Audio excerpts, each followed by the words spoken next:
And now, for our grand design, I would like to let Ms. Hitomi elaborate on the grand design at the Liliuokalani Gardens in Hilo, Hawaii.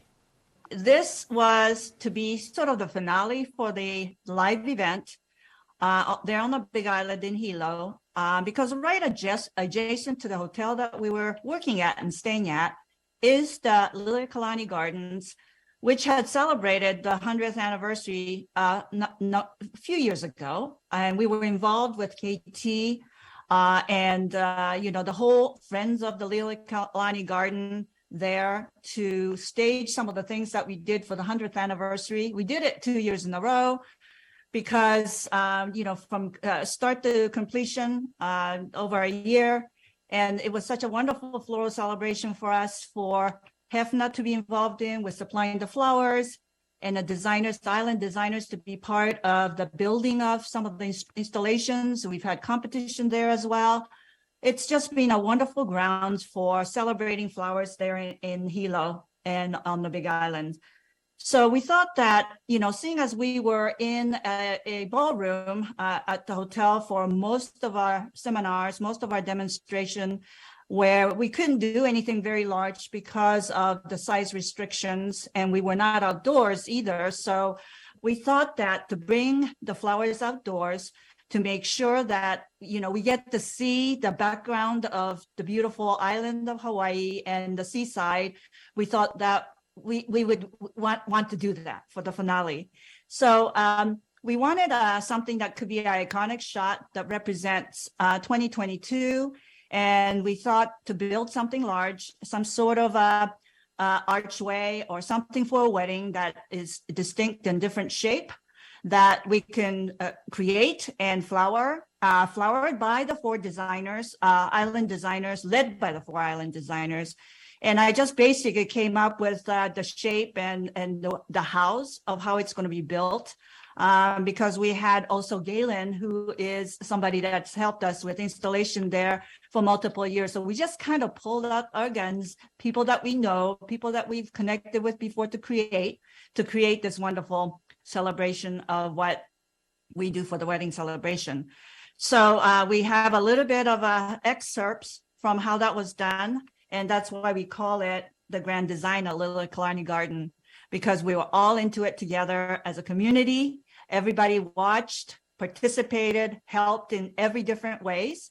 And we had a wonderful picture taken. It was just a great, great event.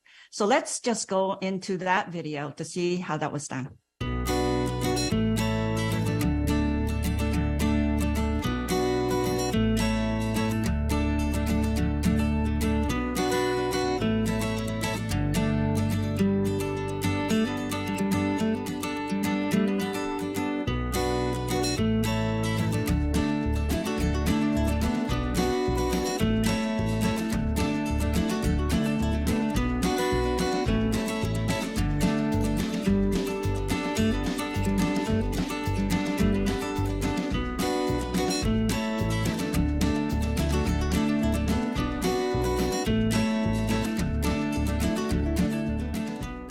So these are the guys that really actually enabled us to do this project. KT, she does a lot of help, like keeping the place restored, because the Japanese garden, give us just a quick history. This garden is 105 years old. That's from the moment that construction started. It was dreamed of several years before that. It was known about by the Queen and fostered by her love, but she passed away before this garden was completed. So the design that we have for our centennial is a fantasy. We kept thinking about how do we bring the Queen to the garden that she never saw. So the bridge, this stone bridge, wasn't built until Mr. Kushi came in the 1930s from Hiroshima, where there are many people who know proper stone masonry techniques. And it has stood up through every tsunami since. Wow. So this image never happened in real life. She died in 1917, in November, and the bridge wasn't built until the 1930s. So they were never in the same place at the same time, but we know her spirit is here. So all the features are crafted often with the help of the Japanese craftsmen coming over. Yes, And it give you- started with a Japanese gardener from Kyoto, Uh-huh. Mr. Yamamoto, whom the Kennedys, Charles Clark Kennedy and his wife Laura, brought from Kyoto to build this garden. So I got involved with both Katie and Galen when they were doing the 100th year anniversary. And I think we've done some installations in here for that marriage vow renewal. Yes. So that was a fun project for us to do here as florists, to offer people to come in and, because it was open for like one day. You had the different priests from different... We had a Buddhist minister, we had an Episcopal priest, we had a Hawaiian minister. So people had their choice of locations. We had the white pillar Right. over right here. Double pillar. We had a chandelier Right. on the bamboo patch, and we had, Moon gate. where's Allison? Allison's Yeah. crew doing the The moon, moon gate gate over there. there. Yeah. So it was really cool that different people set up appointments to come to get the marriage vow renewal. It's really cool. And you provided, your workshops provided right. the leis, the boutonnieres, The bouquet. bouquets, the Yeah, we everything. had a little tent with a mirror so that they can try different ones on, right? And we had Cool. photographers here Yeah, to that's give right. them photographs Yeah, of that that was event. a really cool project. The couple that married here at the double white pillar, they're the one that volunteered to stay overnight, camp out here last night to watch over it as security. And they're the one that renewed their vows here, which is so cool, right? Yeah, and it was so special for them now to look back at that photo because her father has since passed away, and it was a very happy moment for the entire family. So to have that memory made by you and all of these helpers is That's really really a cool. special thing. Of course, Galen has been instrumental in any time we needed something built. Because one year we also did a competition here where we had, how many spots? 1 year was 17, 1 year was 11. Yeah, and Galen built like a bamboo, like a fan shape, and then there was like 2 or 3 different models, right? And so every competitor, they got to choose which location to design, and they were like kind of installation tour that we had that year.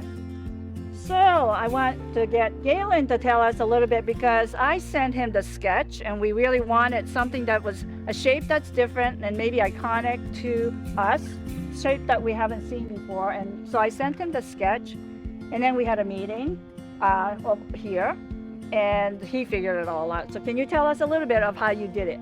Well, one of the main things that we look at when we try to do designs here in the park is to do something that looks like it's a part of the park, but doesn't separate itself from the park, so that when people come in, they notice it, it becomes an integral part of their visit, and it evokes a lot of questions and a lot of curiosity as far as what's going on. So when we did this one here, from literally the first time we drove a stake in the ground to start to lay it out, people started gathering around trying to understand what was going on. This only covers one aspect of the park that we have, but because of the curvature aspect of the bridge, the trees, the whole setting backdrop, this curve ties in well with all of this so that you can basically see all the way throughout into the Bay Area. We try very hard to try to use sustainable aspects and to minimize the industrial aspect look of it, so we do everything we can to try to hide screws, to minimize the use of zip strips, to try to use organic aspects too. When you're looking at it, you see the thing as a whole rather than seeing the parts that make it up. We've used a lot of the yellow bamboo that we have here in the park, green bamboo that we have here in the park, and of course the flowers we have are all probably, they're all within the island, within about 15 to 20 miles of here. Yeah. So stuff that we take for granted living here in our backyards, we've been graced with having a lot of really wonderful nurseries, including motorcycles, that have donated a lot of flowers and stuff. So it's been a really lovely ride, and it's been fun over the last few years to create a lot of these installations, and they've all been from a very organic aspect, a very free-flowing aspect, so that they're using materials that you don't see the materials once it's installed and put together. So it's been a lot of fun. Yeah. No, it's a real team effort, and that's what it has to be. And that's what basically is happening over here. So the whole design is made so that there's a sense of lightness on the right-hand side, nothing too heavy, and then just supported by one panel of, pretty massive lot of flowers.